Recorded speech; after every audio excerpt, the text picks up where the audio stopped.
there is a brand new rumor about how the Marvel Netflix characters could come into the MCU. It is absolutely dope. We have to talk about it. It's like the news, but for nerds. Today's shout out goes to Voldu R. Indeed, Sack Lunch is the working title for the Eternals movie. Make sure you stay to the end of this video where we will ask another nerd card question. What's up, everybody? It's Josh. Welcome back to the Den. Happy Thursday to you, and if you're in America, happy we don't pay taxes to England anymore day. Woo! Hope you're drinking some cold beer and blowing some stuff up and doing whatever feels America to you.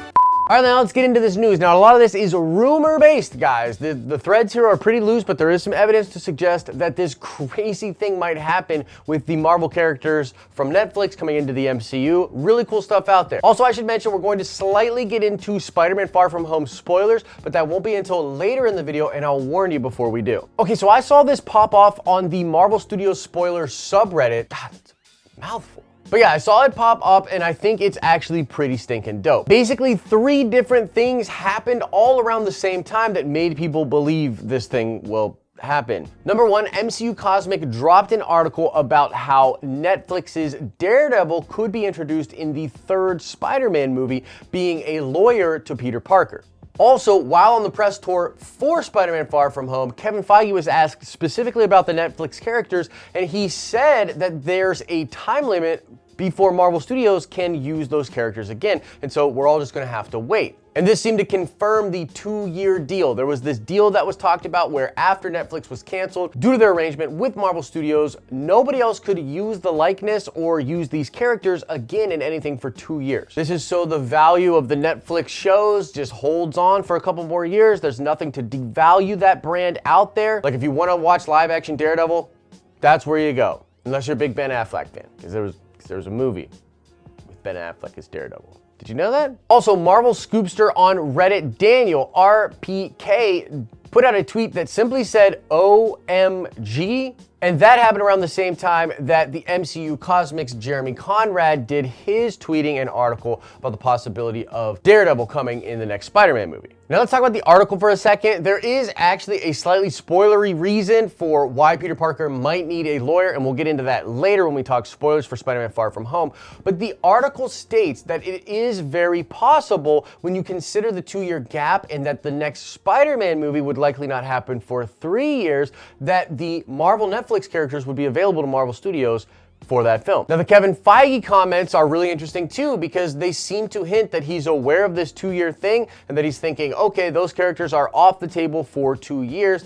But because he's asked this question so many times, he certainly understands that these characters are popular and the iterations they had on Netflix were popular as well. Now, there are mixed reports on why exactly the Netflix shows were canceled. Some people believe that they were starting to decline as far as popularity. Some people believe it was Marvel whispering sweet honey into their ear so they could get those properties back for their now Disney Plus platform. And there's no clear-cut answer there. The bottom line is Netflix saw it as more valuable to them to end those shows right now, and there could be a number of different reasons why. Now, as far as that Daniel dude on Twitter saying the OMG thing, all that really means is he's hearing something absolutely ridiculous from Marvel Studios. It could be a number of different things.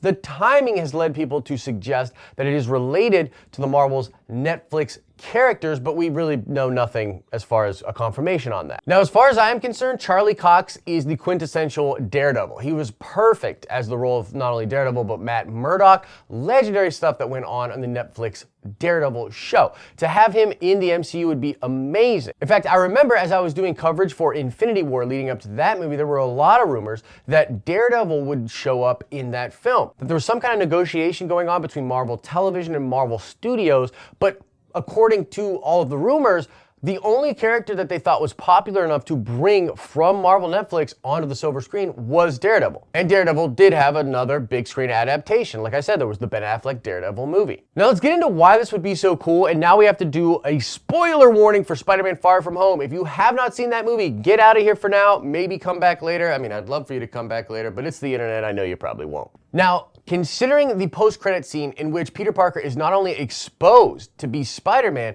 but he is painted as a villain, it would make a lot of sense that he would need a lawyer. What a great way to bring in the Matt Murdock character. I mean, Matt Murdock in the comics has represented many different heroes throughout his history, and he's had a lot of team-ups and run-ins with the Spider-Man character. Now, to me, they could take this in two very interesting ways. Maybe number one, Matt Murdock is trying to argue that Spider-Man is innocent of the crime of killing Mysterio and that he's not a villain. Or number two, they could literally form a case that proves that Peter Parker is not actually Spider-Man. And I know that seems ridiculous, but I think either one of those options could be very interesting for that film. And when I think about this from a business perspective, it makes a lot of sense. Daredevil is the most popular of the Defenders, as we have said. He also is in New York City, Hell's Kitchen, right next to where the friendly neighborhood Spider-Man operates, so it would make a lot of sense if those two bumped into each other. Plus, from a storytelling perspective, it's just perfect, right? The lawyer aspect, perfect for what Peter Parker is dealing with right now, but also these two could be going rooftop to rooftop. I mean, Daredevil literally jumps from rooftop to rooftop using his baton and the wiring that connects it. He can literally do a version of web swinging. So wouldn't it be amazing to see both of these characters swinging around New York City? So it's just a rumor, but I think it's pretty dope. Let me know what you would think about Spider-Man and Daredevil teaming up in Spider-Man's third movie. But real quick, I want to speculate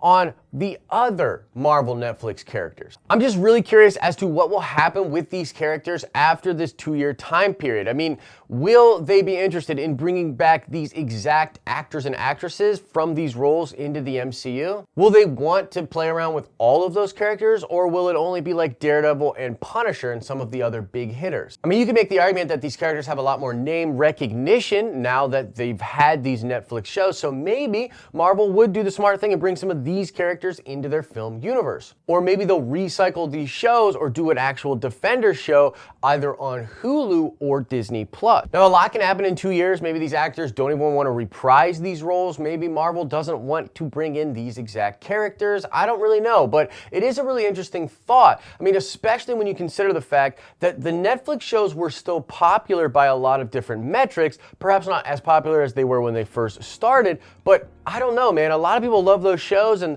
those actors seem to really love those roles, so it's really interesting now that Marvel could potentially get the rights back to them in 2 years' time. And I know 2 years seems like a long time, but when you consider the Fantastic Four and the X-Men sort of being on what we think is a 5-year plan, and the MCU doing different mini phases, which will probably take between 3 to 6 years rather than 10 years, 2 years is not a long time. I mean, when you consider those things. Yeah, so I don't know, guys, that's the news. A crazy rumor being spread around the internet about Daredevil possibly showing up in the third Spider-Man movie. Also speculated a bit on what could happen with those Netflix Marvel characters with the MCU after this 2-year time period is up. Let me know your thoughts about this and more in the comment section below. Now let's check the nerd card before we get out of here. I want to know what other famous Marvel hero is a lawyer as their day job. And yes, these two lawyers from Marvel Comics have tangoed in the courtroom before. But the question remains, what other popular Marvel superhero is a lawyer by their day job? Answer that question in the comment section below. As I always say, I hope you're having an awesome and a nerdy day, and I'll see you